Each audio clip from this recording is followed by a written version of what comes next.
It's safe to say that most of us have felt it before. It's that feeling of unease whenever we look at a robot or a doll, or even some halfway decent CGI meant to look like a human being, but something doesn't sit right. Psychologists today call it the uncanny valley, this emotional response we all have to things that are supposed to look human but don't entirely sell the part. They fail, but just barely, and that leaves our brains trying to solve a very subtle puzzle, thus that feeling of unease. But it's also the tip of a larger iceberg. We, as human beings, are very aware that we are unique on this planet.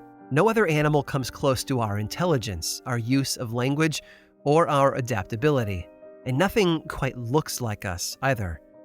And that uniqueness is reflected in our folklore. For as long as we've been telling stories, some of the most frightening tales have been those about creatures that look a bit too much like us.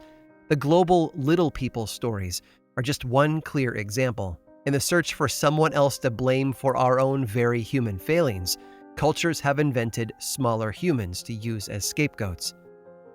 And it highlights a sort of invisible line, one drawn between the truly human and the almost, a line that separates our lived experiences from the unexplainable and provides believable excuses for events and evidence that our minds don't want to attribute to our friends and neighbors. And that line is where the most frightening stories can be found. The vampires, werewolves, and zombies of pop culture are terrifying because they straddle that line. And so does one other creature, one that is both highly regional and historically common. The stories are fascinating, yes, but if even some of them are true, they're also absolutely terrifying. I'm Aaron Mankey, and this is Lore.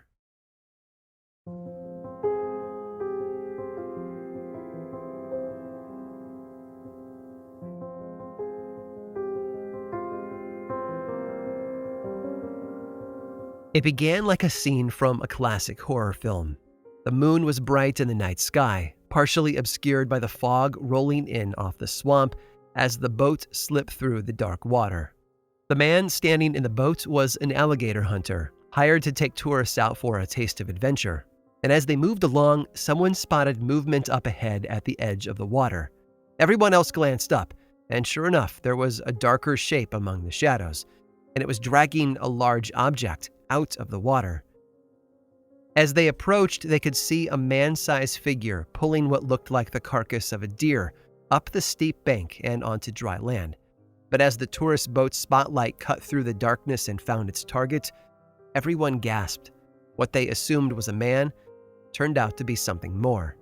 Something beastly. It's just one of countless stories told all throughout the Louisiana bayous that surround New Orleans. And the monster at the heart of them all is both familiar to locals and typically unheard of by visitors, the Rougarou. But its history and characteristics make it one of the richest creatures at the edge of our folklore. Now, before we dig deeper, let me set the stage by pushing away a misconception. A lot of people believe that the Rougarou is nothing more than a Cajun version of a werewolf. And while there are a lot of similarities, there are big differences as well. So as I tell you about the beast, I'll use werewolves as a comparison to draw distinct lines around this powerful regional creature. The name itself is said to have come from the French term, loup-garou, which roughly translates as wolf man. In fact, the earliest pieces of the folklore about it come from France, where wolves were a constant source of fear and danger for many centuries. But along the way, sometime in the 16th century, fear of wolves began to transform into something darker. Soon enough, the wolfman was the go-to boogeyman excuse for all sorts of tragedy. Did your kid go missing? Livestock get attacked? An outbreak of disease swept through your town? The culprit was most likely the loup-garou. It even creeped into the local Catholic Church, where it was rumored that if anyone failed to observe Lent, they too would be hunted by the loup-garou.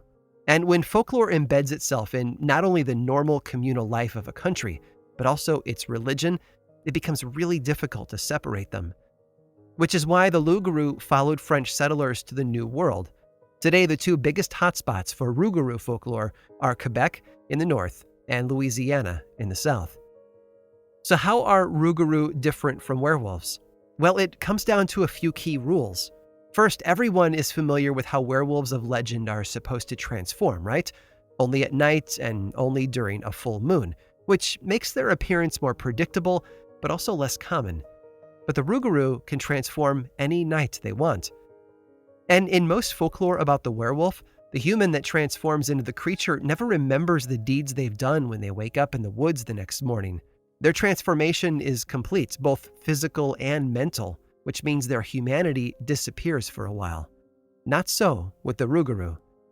It's said that humans that transform into the Rougarou are fully aware of their humanity while they are out hunting and terrorizing, which is torturous for them, but also good for the community. Why? Well, it gives them hope that should they ever encounter a Rougarou themselves, the creature might have pity on them, or even be talked out of murder. Physically, Rougarou and werewolves look similar, but the Rougarou is said to have bright red eyes, and they can also take on other shapes as well, animals like mountain lions, wild boars, and even bears.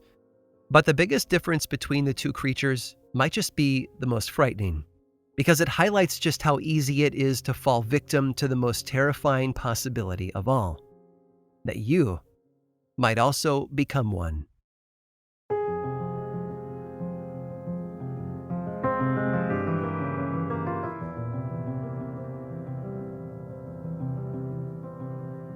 We all know the story. The werewolf jumps out of the forest and bites you, but leaves you on the edge of death's door. And if you should be lucky enough to recover, you gain more than just your life back. You gain the curse. In a lot of ways, werewolves, like so many other creatures from folklore, behave like infectious disease, which makes sense. For a very long time, our ancestors had no idea how illness worked and just assumed that evil spirits were involved. And so maybe all evil spirits behave that way.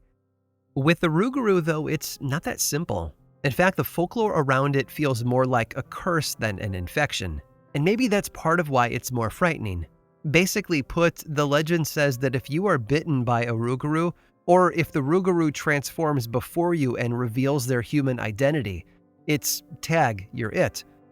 That's the start of a curse that's supposed to last 101 days. After that, you might be safe, but there's always a catch. If, during those 101 days, you reveal the identity of the Rougarou who cursed you, your curse becomes permanent. And it's easy to see how this feeds into the folklore. If no one is allowed to talk about where they got their curse, it makes it easier to avoid handing over definitive proof. But that hasn't stopped people from reporting Rougarou sightings over the years. Back in the early 1920s, for example, 2 boys claimed that they were chased through their dark neighborhood by a strange dog. After climbing a fence and hiding in some bushes, they watched as the dog jumped over the fence and then transformed into a person before walking off in another direction. One man back in 1971 claimed to have hit a calf while driving one night. When he got out of his vehicle to inspect the damage, though, the animal got back up and transformed into a more human-like shape and walked away. The man got back into his car as fast as he could and sped away, and I probably would have done the same. And in the 1980s, a sheriff in another small bayou community was called about a mutilated cow. When he arrived, though, the locals were quick to suggest the obvious. A Rougarou had done it, which sounds like superstition, I know, but it was reinforced by another sighting just the day before of an unusual wolf-like creature. The most common story told, though, might just be the tale of the white dog. There are a few versions of it, but it goes a little something like this. A teenager is walking home one evening after spending time with his friends, but as he's going along, he notices a strange dog following him at a distance. Soon, though, the dog had moved closer, and that made the teen uncomfortable. In most stories, they say he picks up some rocks and tries scaring the dog away by tossing them at it, but nothing worked. And not too long after, as he's walking more quickly down the street with a bit of panic in his chest, he feels the dog nip at his heels. Finally, out of desperation, the teen pulls his pocket knife out and flicks the blade open.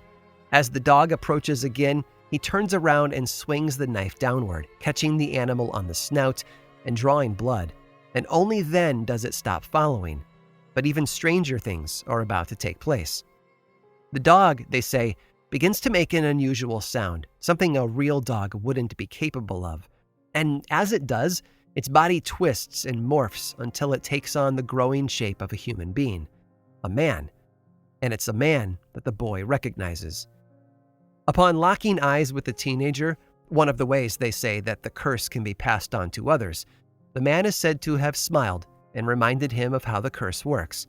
He might know the Rougarou's name, but if he tells anyone about it, the teen will be locked in his curse forever. And with that, and no further details about whether or not the boy avoids the curse, the story always ends. It's a fairly modern legend, although it hasn't stopped the story from being passed around as if it happened to a teenager right there in countless communities. It's part entertainment, part warning. Be careful what you do when you see strange creatures, because you might be getting more than you bargained for. But some stories are older, so old in fact that we have to follow them back to France, and these more ancient tales do a couple of powerful things. They provide us with a unique view into the lives of people who lived long ago, and they give us a reason to be very afraid.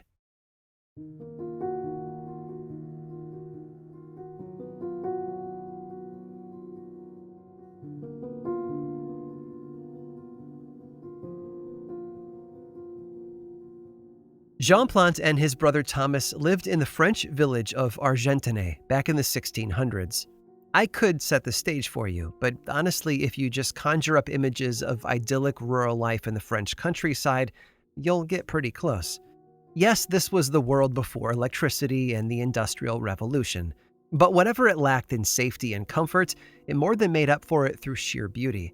And that's right where the brothers operated a grain mill on the Armacon River. Locals said that Jean wasn't very superstitious, which made him unusual in the small community. They also said he drank a lot and had a temper, although those last two things might be closely related. And then there was the rumor that he slept in a bed with a big, vicious-looking scythe hanging over it. An all-around nice guy, for sure. Jean actually lived at the mill, although his brother lived elsewhere and just showed up each day for work. I don't know what that says about them, though. It could be that they never got along, or it might just mean that Jean owned the mill and simply employed his younger brother Thomas. Either way, they were together every day and apart each night. One day, though, Jean got drunk a little bit earlier than usual, which meant that Thomas was there to see it happen. And while they were working, a knock sounded from the door of the mill. It was a stranger, a man who appeared to be a beggar, and Jean shouted across the room for him to go away. Thomas, though, actually approached the man and locked eyes with him. He repeated his brother's dismissal, although a bit more kindly, and the stranger walked off, disappearing into the nearby woods. It was a brief encounter, and most likely quickly forgotten. After all, life at the mill was a bit of a grind, but soon enough, stranger things began to happen. First, the mill's water wheel stopped working. After checking the wheel and all the gears connected to it, Jean became convinced that the problem was a jam in the mill itself, believing that Thomas had failed to notice that there were stones mixed in with the grain. Thomas denied it, of course, and suggested another explanation. Perhaps the beggar had cursed them. But Jean hated all things superstitious, and fueled by a bit too much alcohol in his veins, he attacked his brother and threw him to the floor. With clenched fists, Thomas almost returned the abuse, only to stop and walk away with a warning. "When you see me again," was all Jean could hear. Jean got blindingly drunk that night, more than he usually would, they say, and in his drunkenness he passed out on the grass outside the mill. When he awoke in the middle of the night, though, he looked up at the window of his bedchamber to see the candlelight moving. In fact, it seemed to leave the room and go elsewhere in the mill. The next night, he even heard footsteps in the mill, but couldn't find the source. And night after night, this went on, slowly driving him more and more to the edge, until finally, one night, about a week later, he decided to get so drunk that he would pass out and not hear a thing. But in doing so, he slept long into the next day and missed a major feast day at his local church, All Saints' Day. That night, a storm blew in. The darkness was deeper than usual, and the wind kept pushing the door of the mill open. And as Jean sat there in his chair beside his bed, stressed beyond his limits by the week's events, He watched as a large dog walked inside and began to climb the stairs toward him. A dog, they say, with red, glowing eyes. Just as the dog was nearing him, another gust of wind howled through the room and blew out the candle, leaving Jean in total darkness. But he could feel the creature approaching, its hot breath on his skin, and the eyes were still there, still flickering like fire. Desperate, he reached for the scythe above his bed and swung it at the creature, slicing off one of its ears. A heartbeat later, though, a flash of lightning lit up the room to reveal that the dog was gone, and standing in its place was a familiar shape. The figure of his brother. Thomas asked his brother why he was so afraid and what he was doing sitting in the dark, but Jean could only stare, because there was blood on the side of his brother's head, right where his ear had once been. And then, with a trembling voice, Jean whispered his realization out loud. It was you.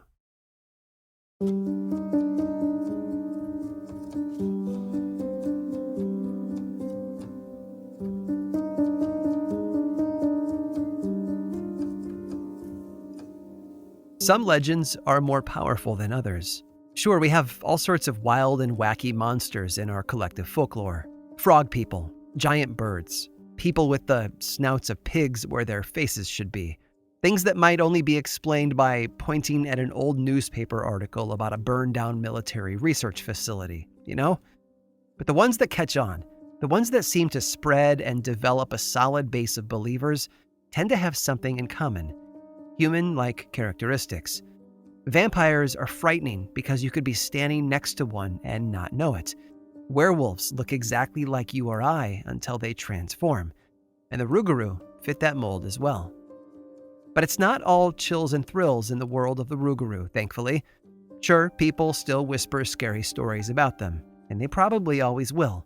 But there's an entire subculture that sees them as fun, fascinating, and worth celebrating. And probably the best example out there is something that happens every year in the Louisiana town of Houma. They call it Rougarou Fest, and it's everything you'd expect it to be. There's a Rougarou parade filled with all sorts of monster-costumed mayhem. There's live music, a costume contest. They even crown a Rougarou queen every year. It's proof positive that the people of Louisiana still adore the Rougarou, and maybe even also fear it, if only just a little. It's a monster that's close enough to human beings to feel like an old friend or our worst nightmare. I suppose it all just depends on the circumstances and whether or not one is looking you straight in the eye. And for the bravest of the brave, maybe swing by the Audubon Zoo in New Orleans, because for the last 20 years or so, it's been home to a swamp monster exhibit, and the Rougarou, or at least a life-size replica of one person's interpretation of it, is one of the most popular attractions there. But if you see one out in the wild, it might be better to run. And whatever you do, don't make eye contact.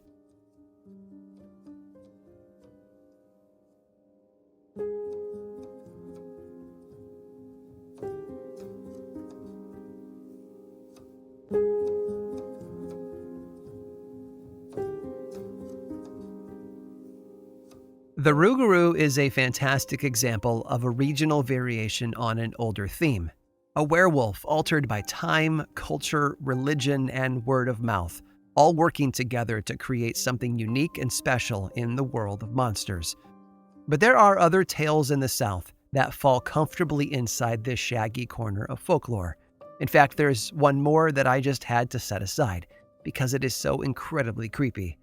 So stick around through this brief sponsor break, and I'll tell you all about it.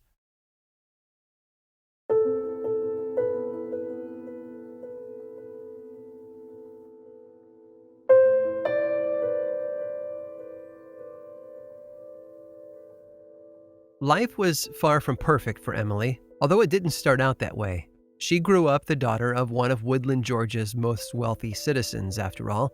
In her early teens, though, her father passed away, leaving her mother Mildred to care for Emily and the others all by herself. It was a loss that had a silver lining, though. Emily's father had left his wife a nice, tidy sum of money. So rather than struggle through parenthood alone, or even hire someone to help around the house. She used some of that money to send all of the kids off to boarding schools. Apparently, an empty nest was exactly what Emily's mother was looking for. When Emily returned from a year in Europe, folks around her noticed that she was different than before. Of course, she'd just spent time in the old world, so maybe the different cultures there had made an impression. But it seems that there were more oddities than just a darkened personality. Her mother noticed that Emily was a bit more distant, more tired and depressed. And no wonder, too. Emily was clearly having trouble sleeping at night. But beyond that, there were some other unusual changes, such as darker, thicker hair on the girl's hands and feet. Oh, and her mother swore that Emily's teeth had gotten longer. Anyway, kids grow fast, so it was hard to figure out what was normal and what wasn't. And with all the other kids home for the summer as well, Mildred's hands were full. So as so often happens for parents, life's busyness swept all the little stuff away. It was honestly all she could do to keep up. That summer, farmers in the area began to have trouble with wild animals. They would head out to their fields in the morning and find one or two of their cows on the ground with vicious wounds in their sides and their throats torn out. And they did what they'd always done when they had trouble with wolves. They organized an overnight watch in hopes of catching the beasts in the act. But nothing worked. When they became desperate enough, they reached out to the last person they wanted to speak with. He was a newcomer in town, maybe just a handful of years before, having traveled all the way from Eastern Europe to settle out on the edge of town in the woods. They assumed that he could help because the rumors all said that he had unusual skills. So a number of those farmers gathered together one day and headed out to see the old man. They told him about their problem and how their nightly hunts had failed to find anything. And then they asked him for a solution. The old man told them to go gather a good quantity of silver and then use it to make as many silver bullets as possible. The farmers were skeptical, but also desperate, and desperation often has a way of helping people forget common sense. So they did as they were told. The old man's last piece of advice was to wait for a full moon, which was also odd. Perhaps, they assumed, the increase in light from the moon might better their chances of hitting their targets. So they went along with it, and when the moon was full, they gathered for one final hunt. That night, the farmers headed deep into the woods outside of town, near where all the mutilated cows had been. An hour or so into their vigil, they came upon a clearing that was open to the night sky, and soon enough, they watched as a large shape approached from the opposite side. But it wasn't a wolf. No, this creature stood on 2 legs, not 4. Yes, it was hairy, and yes, the shape of its face and ears looked a lot like a wolf, but there was also something distinctly human about it. And as it moved at the edge of the clearing, the farmers felt fear wash over them. Finally, though, one of the men raised his rifle and took aim, and all of the others around him did the same. On command, they all pulled their triggers, and the silence was torn open by a thunderous volley of gunshots. They heard the beast howl in pain, but lost it in the smoke and darkness as it fled their weapons. And that rumble of gunfire did something else. It woke up Mildred. When she sat up in bed, she wondered what the noise might have been, and if Emily, her teenage daughter with so many troubles, had fallen out of bed or needed her help. So Mildred pulled on her nightcoat and headed to Emily's room. But the girl wasn't there. Her bed was empty, but worse than that, the front door of the house was standing wide open. Had Emily wandered out into the night? Was she sleepwalking, alone, in the woods? Mildred searched frantically for her daughter. It was dark, but the moon above cast just enough light for her to find her way. She cried out for Emily, and as time went on, she felt her heart beating harder and harder. But then, just as she was about to give up, she noticed a pale shape resting against the base of a tree. It was Emily, and she was bleeding. Mildred used some of the fabric of her coat to put pressure on her daughter's wound, and then ran for help. Soon she was back with a town doctor, and he helped bring Emily home and tend to her injury. He couldn't be sure, he told Mildred, but it looked as if a bullet had grazed her side, leaving a vicious cut across her skin and muscle. Emily recovered in the coming days, but as she did, rumors also started to get stronger. The farmers all knew that they'd hit their target, whatever the animal had been, and they knew that Emily Burt had been in the woods and struck by a bullet. In their mind, the math was simple. Emily was the beast, a werewolf. Mildred didn't address the rumors, but she did do something odd after that. She packed up Emily's things and shipped the girl back to Europe, out of reach of the gossip mill in town. But she also sent special instructions for Emily to see a particular doctor in Paris, one who had experience treating a rare illness, lycanthropy. Emily wouldn't come home for many years after that. When she did, though, it seems that the darkness of her teenage years was gone. Perhaps she had grown out of it, or perhaps the doctor in Paris had cured her of something deeper. We'll never know for sure. What we do know is that she followed in her father's footsteps after that, becoming a very successful businesswoman. But there would always be some who looked at her with a cautious eye, because it was hard to say what might happen at the next full moon.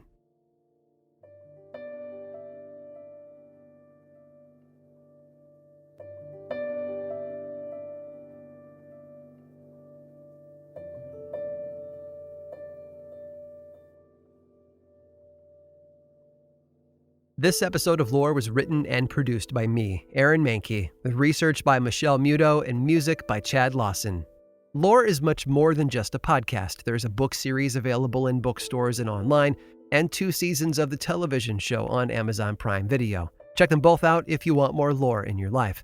I also make and executive produce a whole bunch of other podcasts, all of which I think you'd enjoy. My production company, Grim and Mild, specializes in shows that sit at the intersection of the dark and the historical. You can learn more about all of those shows and everything else going on over in one central place, grimandmild.com. And you can also follow this show on Twitter, Facebook, and Instagram. Just search for Lore Podcast, all one word, and then click that follow button. And when you do, say hi. I like it when people say hi. And as always, thanks for listening.